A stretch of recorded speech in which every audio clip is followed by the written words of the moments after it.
Mi nombre es Naivi León y el día de hoy te comparto el tema de agresión, violencia y trauma.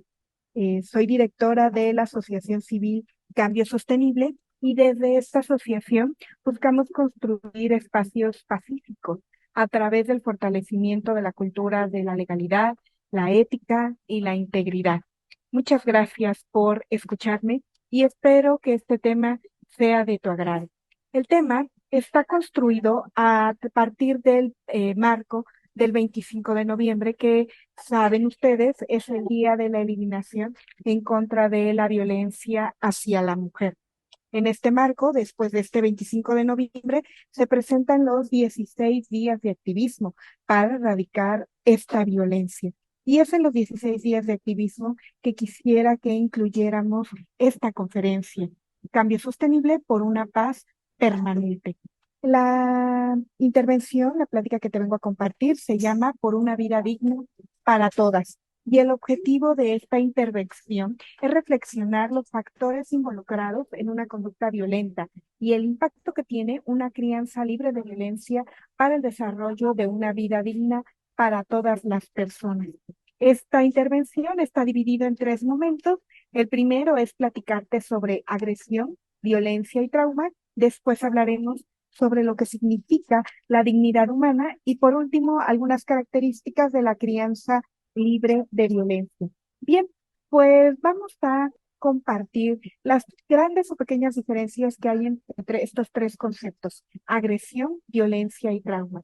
Para mí es importante que los entendamos, pues desde ahí podemos ir identificando con mayor profundidad lo que implica vivir en una vida de violencia hacia las mujeres y el daño social que esta violencia genera no solo en ellas, sino en las generaciones venideras.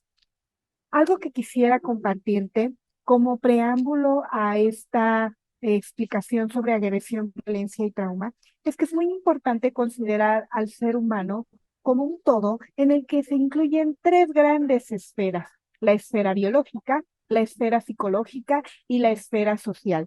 La persona que aquí te presento es el doctor Josh Engel, un psiquiatra norteamericano que a finales de los 70 insistió en que entendiéramos las tres esferas como parte de un ser humano. Y es que anterior a él se pensaba en la persona como una persona casi casi netamente biológica, en la que no incluían o no se interferían las otras esferas. Sí, somos un cuerpo compuesto por células, tejidos y órganos dirigidos hacia un determinado fin, y también somos una persona con características psicológicas donde se incluyen las emociones y la conducta. Y también somos personas en relación y tenemos también un ámbito social que nos conforma. Bien, entendiendo esto, vamos a ir distinguiendo entre los elementos de agresión, violencia y trauma. Algo que distingue el término de agresión de los demás es que la agresión es aquel daño que se provoca con la intención de dañar de manera inmediata un agresor hacia un blanco. Se esperaría que el agresor infringiera un daño y que el blanco huyera de ese daño. Es una respuesta casi, casi biológica y psicológica solamente. Como seres vivos, nosotros estamos hechos para reaccionar ante cualquier estímulo y cada especie tiene estímulos que denota como, que califica como agresivos. En el caso del ser humano, las personas tenemos una serie de estímulos que pueden ser psicológicos o biológicos que detectamos como agresivos y que reaccionamos casi instintivamente para ellos. En la agresión, recuerda bien, se busca un daño inmediato y se esperaría que el blanco huyera de ese daño inmediato. Cuando hablamos de violencia, hablamos de un daño desmedido. Ya no es un daño provocado en lo inmediato, sino es la búsqueda de un daño permanente. Aquí también intervienen factores sociales que van normalizando la violencia como la forma en la que tenemos que relacionarnos o en la que se esperaría que nos relacionáramos. Es un daño permanente que puede ser físico, como una cicatriz, psicológico, como un trauma. En ella ya no hay medida y no se espera que el blanco huya. Es más, se espera desarmar tanto al blanco o a la persona a la que voy a infringir mi violencia que se quede permanentemente hasta que pueda terminar con ella. Una violencia o todo acto violento es agresivo, pero no toda agresión es violencia. Eso lo tenemos que tener en claro. Bien, y cuando hablamos de traumas, hablamos de una herida que queda, que queda grabada en mi parte biológica, en mi parte psicológica, en mi parte social y que modifica la respuesta normal o la respuesta esperada de la víctima, que afecta a la víctima, a lo que está alrededor de ella y, como veremos a continuación, a generaciones posteriores. Como te decía, la agresión tiene que ver más con un estímulo y respuesta inmediato. En la violencia ya hay un aprendizaje social, ya hay un esfuerzo por provocar un daño permanente y en el trauma queda una huella generacional. Hay diversos estudios, por ejemplo, uno que se llama de ratones y personas, el trauma transgeneracional, que nos dice que ante una agresión, las neuronas y sus conexiones se modifican para generar la respuesta esperada de huida. Pero que cuando esta agresión es continuada, las estructuras cerebrales van modificándose, van modificando la respuesta y van poco a poco generando respuestas pues no esperadas y fuera de control.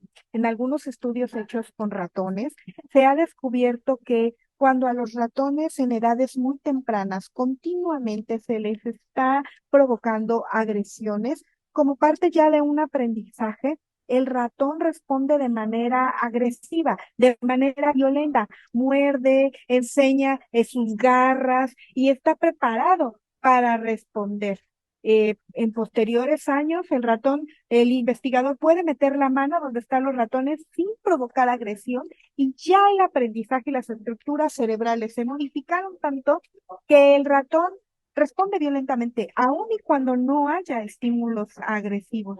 En este estudio y en estos estudios se ha identificado que esa respuesta agresiva, que esa respuesta violenta ante los estímulos por agresiones continuadas modifican la estructura genética, no solo del individuo que ha sido sometido a la agresión, sino se ha identificado que esta estructura genética se hereda y esta respuesta se hereda, esta respuesta no esperada o esta respuesta de aquel individuo que ha sido agredido constantemente se hereda hacia hijos, hacia nietos, hacia terceras generaciones.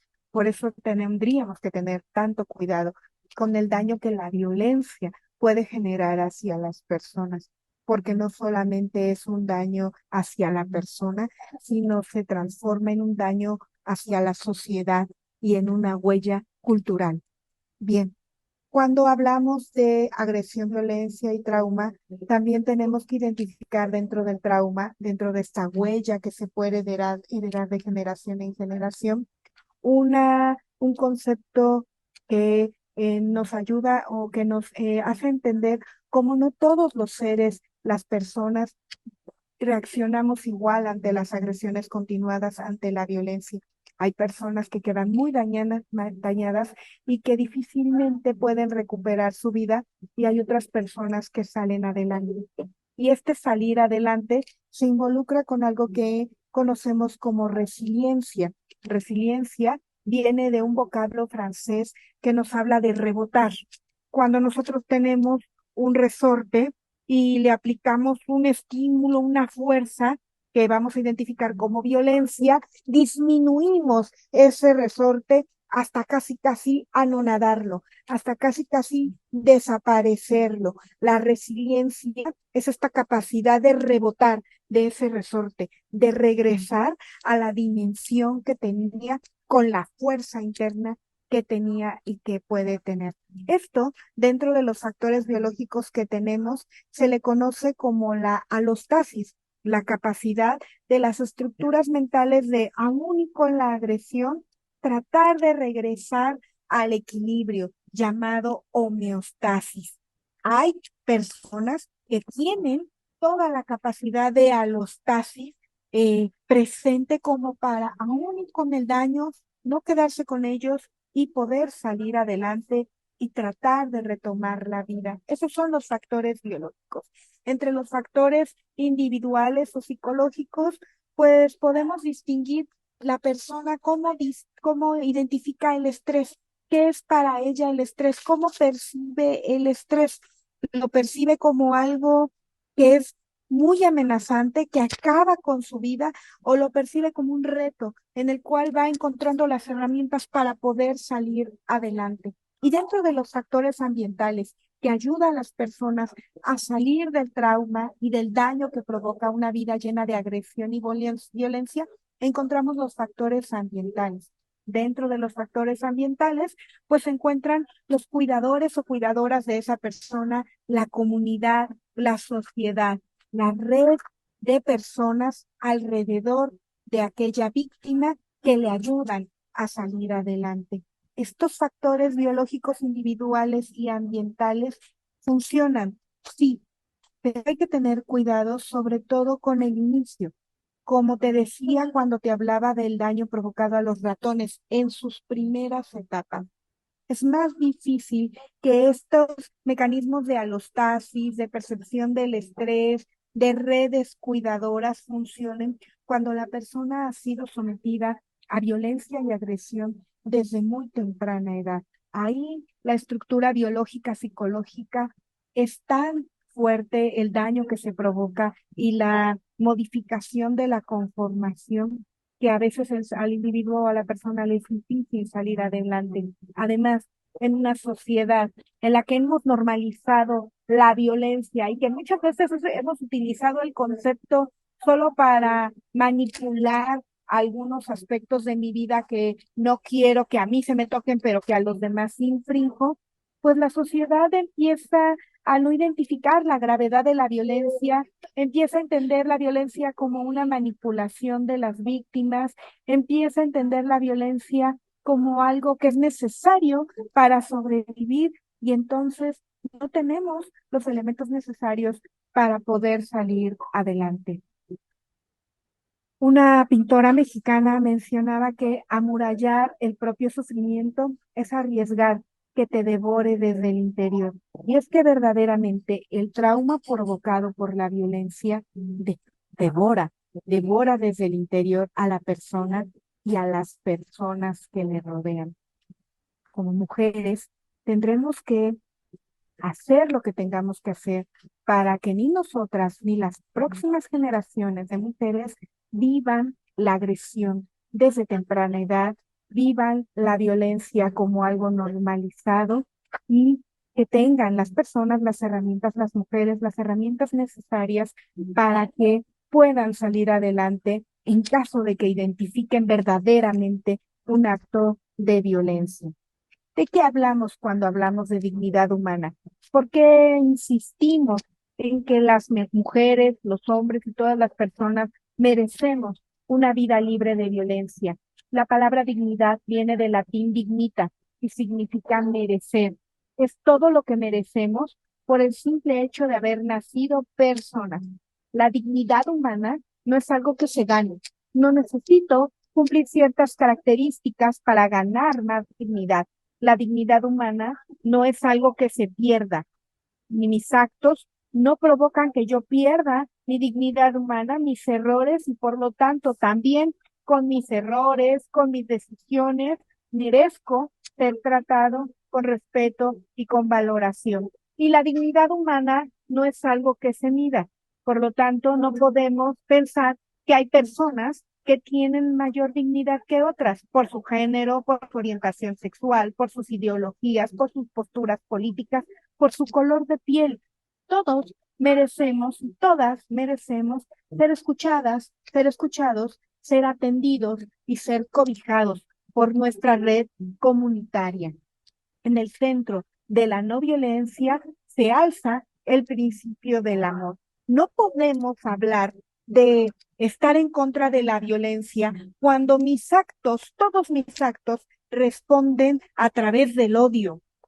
Lo único que podemos hacer como sociedad y como comunidad para atender la violencia es fortalecer lo contrario, el amor, la fraternidad, la paz, el respeto y el cuidado, un cuidado real por la dignidad humana. ¿Y de qué hablamos cuando hablamos de crianza libre de violencia? Como yo te decía, la violencia se puede ejercer desde edades muy tempranas y tenemos que identificar cómo la crianza de la mujer puede ser una crianza cargada de violencia que provoque daños irreparables hacia la persona, haciendo que esa persona no salga de ese círculo de violencia o transformando a esa persona en una futura persona agresiva o en una futura persona violenta. Bien, identificamos cuatro formas de acercar la educación hacia nuestros niños y niñas. Estas formas se les llama estilos de crianza y ahí encontramos el estilo autoritario, permisivo, negligente y democrático. Te voy a ir explicando poco a poco algunas características y te voy a explicar cómo hay formas de poder educar sin violencia. En el estilo autoritario, las personas que están a cargo de la educación de niños, niñas, lo que hacen es eh, ponderar el poder sobre el afecto. Cuando ponderas el poder sobre el afecto, la única motivación para que esa persona haga lo que tú quieres que haga es a través del poder. Tienes que obedecer porque yo lo mando, porque yo lo ordeno. Pero yo ni te doy explicaciones, ni te doy razones para que cumplas con lo que te digo, ni siquiera te doy el ejemplo para que lo hagas. Y entonces, lo único que hago es decirte que yo tengo mayor poder sobre ti y que por lo tanto, como tengo más poder, voy a manotear sobre la mesa y te voy a hacer que hagas lo que yo quiero que hagas. Y en este estilo de crianza autoritario se emplea la violencia, el grito, la humillación, el trato desigual, el exponerte frente a los demás, el no darte explicaciones, sino solo darte órdenes, el no tomar en cuenta tu opinión.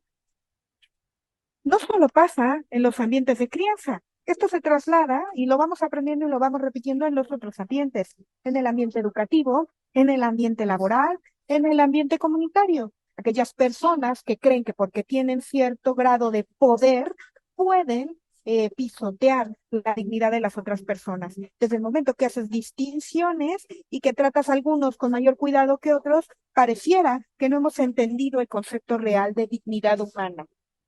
En el estilo de crianza permisivo hay una ponderación del afecto sobre el poder. Y entonces lo que hago es buscar un afecto desmedido como figura que guía la educación de niños y niñas. Como quiero que me amen y no quiero que no me quieran, entonces lo que voy a hacer es no dar reglas. Aquí no hay reglas, aquí puedes hacer lo que tú quieras, yo te voy a apapachar, yo te voy a cuidar, yo te voy a tolerar cualquier cosa, los demás son el enemigo, y entonces yo me convierto en tu protectora o en tu protector. Con esto, lo que hago es, eh, pues, tratar a la otra persona como si no tuviera la capacidad para poder adquirir las herramientas y vivir de manera independiente. También como persona necesito hablarle al otro, al que estoy educando o a la que estoy educando, sobre las reglas, sobre cómo comportarme correctamente, sobre cómo puedo ser una persona de bien para la sociedad. Pero en este estilo de crianza permisiva no solo no hay como esta intención de marcar el camino, sino hay una búsqueda desmedida porque la persona a la que estoy educando no viva las consecuencias de los actos que comete. Y entonces me empiezo a poner o a colocar como escudo para yo recibir el daño. Lo que hago es que no educo a esa persona y no le proveo de estas herramientas para la vida independiente. Un estilo de crianza negligente es aquel en el que no hay ni intención de poder ni intención de afecto. No hay ninguna intención, no hay ningún interés por la persona a la que estoy educando. Y entonces la persona vive en profunda soledad y también a través de este abandono se vive la violencia. La persona identifica como que no es digna ni siquiera para recibir el cuidado, la atención, la guía de quienes lo están educando. Y tampoco digna es esa persona que entonces busca cualquier atención, aun y cuando ésta no sea la más adecuada. Por último, encontramos un estilo de vida democrático. Y le llamamos estilo de vida democrático o estilo de crianza democrático porque en él se viven los valores sociales de la democracia. El cuidado primordial a la dignidad humana, la libertad, la igualdad, la equidad, la corresponsabilidad y la participación. Es para mí importante compartirte que como padres, madres, tutores de personas, educadores y educadoras de personas, tenemos que distinguir dos grandes conceptos. Uno es la educación y otra cosa es el adiestramiento. Cuando yo busco adiestrar, busco que ante un estímulo haya una reacción. Que si yo digo cállate, te calles. Que si yo digo siéntate, te sientas. Que si yo digo haz esto, lo hagas. Eso es adiestrar. Y en el adiestramiento, la violencia sirve. Recordemos aquellos circos donde se usaban animales en los que eran violentados para que hicieran algún acto circense al cual no estaban destinados o hechos por su naturaleza. Algo fuera de lo que tenían en sus manos era obligado a través de la violencia. En cambio, la educación es la preparación para la vida.